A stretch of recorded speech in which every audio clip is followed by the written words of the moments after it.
My colleague Nompumelelo Siziba is at that Mining Indaba. A very good afternoon to Nompumelelo. Take us through what's happened so far on day two. Thanks very much, Nzinga. Well, of course, the big key thing was that speech by President Cyril Ramaphosa earlier. You did play quite an extensive amount of that speech, and basically he was lamenting that South Africa had gone down in the international rankings in terms of our attractiveness as an investment destination. But as you hear in that clip, he's outlining the various initiatives that government is trying to pursue to try and make us become that better, more attractive investment destination. He talked about Operation Vulindlela, which of course is the hub now of government policy reform under the economic reconstruction and recovery process. But what's interesting though is that, you know, the speech is very reminiscent of speeches before by himself and previous ministers of mineral resources and energy. They keep on acknowledging that there's an issue with issuing mining rights on time, water use licenses on time. It's a recurring theme.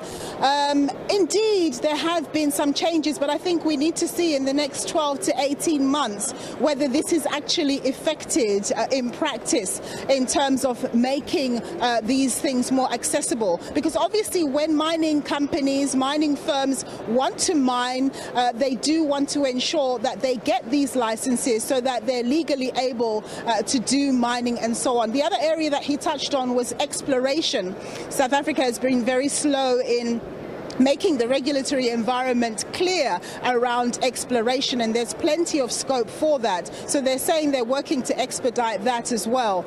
He talked about the fortunes of the African mining industry, saying that the fortunes are very good indeed, but that obviously everyone needs to get their houses in order.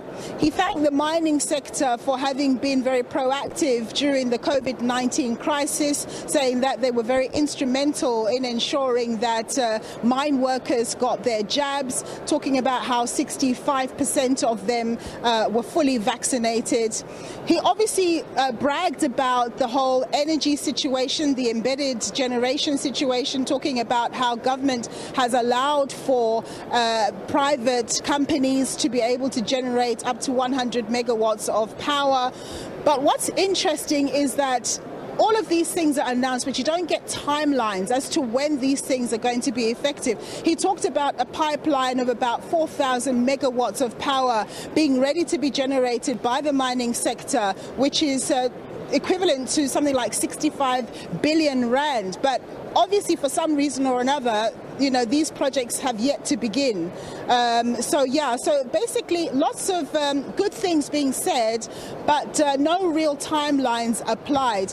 He talked about, obviously, the issue that is very concerning to communities in South Africa and elsewhere on the continent, that as companies go in and mine in these areas, they should ensure that everyone benefits from it, whether it's in terms of getting work or in terms of becoming a supplier to a mining company and being part of the mining ecosystem. He said, gone are the days when mining companies can just come and extract and make lots of money and everybody else not benefit. Those days are gone. He obviously was excited, talking about and reflecting on hydrogen power, reflecting on him having opened the official launching of the Anglo-American hydrogen-powered mine haul truck, which was last week, and talking about how this is basically the genesis of what he expects to happen in the future. He talked about South Africa being well positioned to be able to export green energy technologies, saying that we can actually be a leader in this regard. And of course, the big theme here is really about the just energy transition, and he did stipulate that it's very important that, as in line with the Paris Climate Accord, there must be this issue of determined commitments that are based on people's abilities, countries' abilities. We know that the developed North, for example, they're better moneyed and they have the resources to make the transition faster, whereas the less developed South doesn't have that. And he was basically hinting that it's important that the support that the developed North has promised to give to developing nations, lesser developing nations, does come to bear so that they can actually follow through in terms of the commitments that they've made to ensure that they reduce their carbon footprint.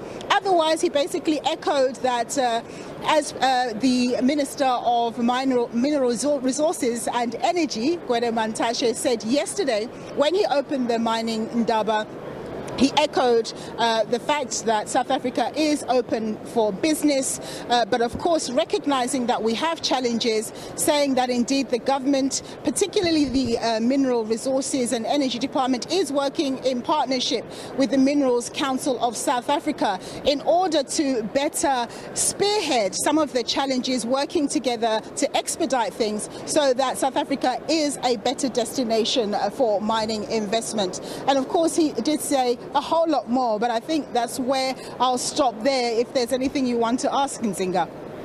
Thank you, Nompu, for that comprehensive wrap.